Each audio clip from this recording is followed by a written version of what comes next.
I have a question for you.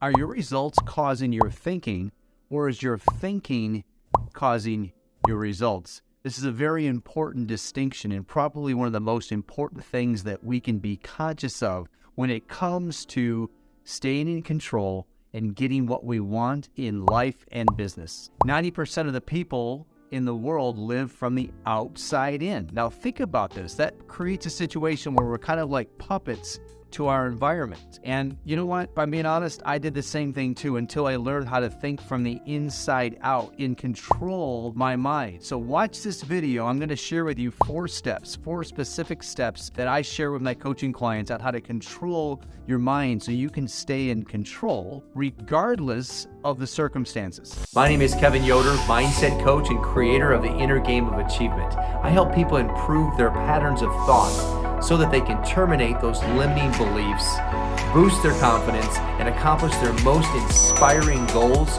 for life and business. Imagine how empowering it would be to understand and to know that you have complete control of your mind regardless of what's going on all around us, especially with the chaos in the world today. No matter what the economy is doing, no matter what someone else did to you, no matter what this person said or that person said, or maybe you had a bad day. Imagine being in control all of the time. That's what we're going to talk about today. Before I do, I want to share with you what Tony Robbins says. He says there's 3 decisions that we're making all the time, in every moment. So think about this. Think about these decisions and how we're always making them. It's hard to dispute what Tony says about this. Number 1 is, what are you going to focus on? What are you going to focus on? That's decision number 1. So when you're stressed out, are you focusing on something that makes you feel stressed? And when you do, though, think about that. It actually changes your body. You feel tight, you feel anxious, you feel worried. And then to make matters worse, you start to use language that actually adds to that, such as,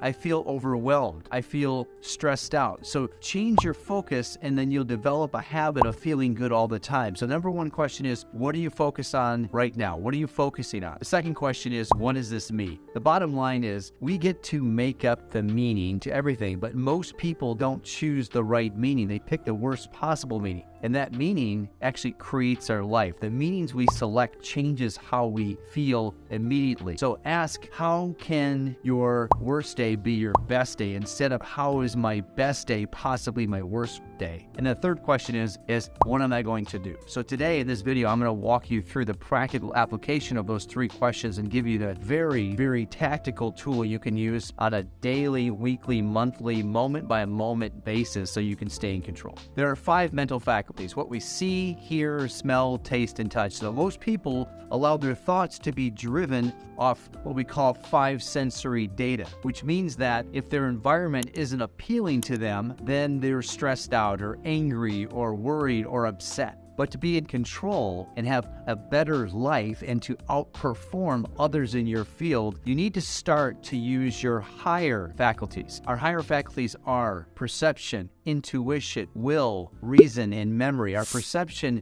simply is our point of view, our perspective, the lens through which we're taking in information and actually deciding what that's going to mean for us. Number 2 is our imagination. It allows us to create fantasies. It allows us to go within and create an image in our mind. And by the way, we're always using our imaginations whether we know it or not. The question is, are you using your imagination to create images of a positive future-facing situation? Or are you going in the past and remembering and recalling things that you actually loved and appreciated? Number 3 is intuition. This is something that allows us to pick up the feeling and the vibration and allows us to translate those vibrations deep in the gut. What does this mean? What am I feeling in this moment? Will. Our will gives us the ability to hold a picture, to focus on something to the exclusion of everything else. That helps us with a visualization of anything that we want, because if we can focus on something, everything else falls away. And that's all we see. And our reticular activating system in our brain is dialed into that and literally is designed to bring to us more of what we want, we're focused on. That's the will. Memory, of course, it's a faculty that we remember information with, of course.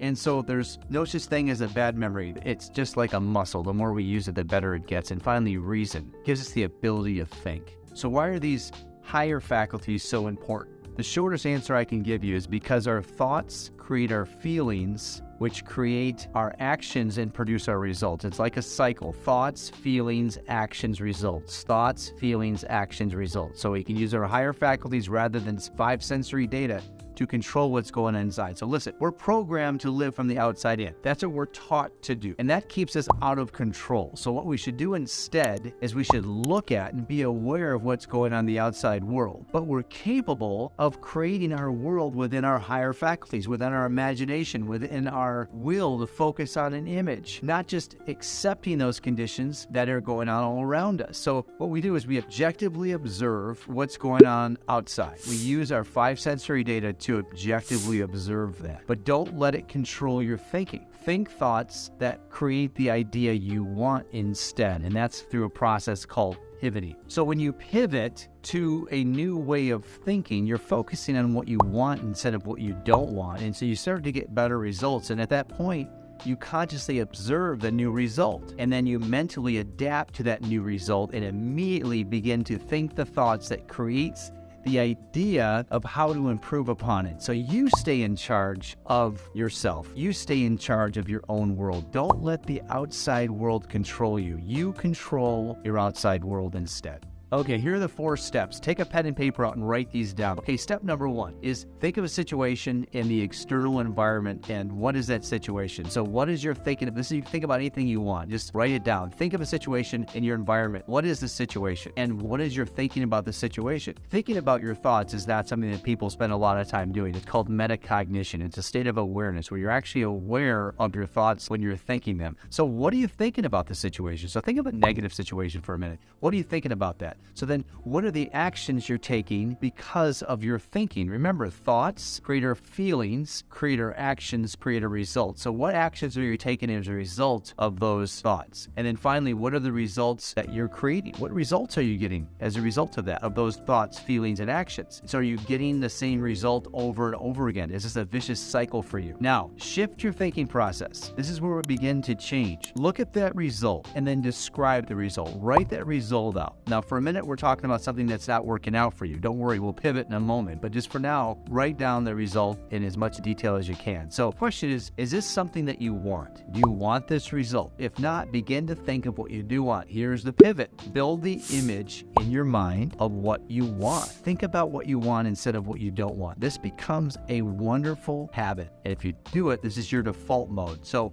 then the next step is, what new thoughts can you have about this situation? What new thoughts can you have about the situation? How can you think about the situation differently? We have the ability to think about something differently. We can have a new perspective and using different perceptions. So what new feelings could you have about that new image? How can you feel differently about that new visualization you have about the situation? And how do you feel about those new thoughts? So we're going deeper here, asking you to think about what you're thinking and how do you feel about what you think about what you're thinking. And there's an exact reason why this isn't used all the time. It's because most people don't know about it, but also we tend to follow the same patterns. And so if we think something is a little bit goofy and someone's asking you to think about your feelings and think about your thoughts, well, most people are going to reject the idea. But if what you've gotten so far has gotten you where you are, and that's based on what you deem to be logic, well, then naturally we're beginning to learn that to get a different result, we have to do something that is a little illogical, and this might be. And then finally, let's bring this in for practical application in your daily life. And that is, what actions are you inspired to take as a result of these feelings? What actions are you inspired to take as a result of these feelings?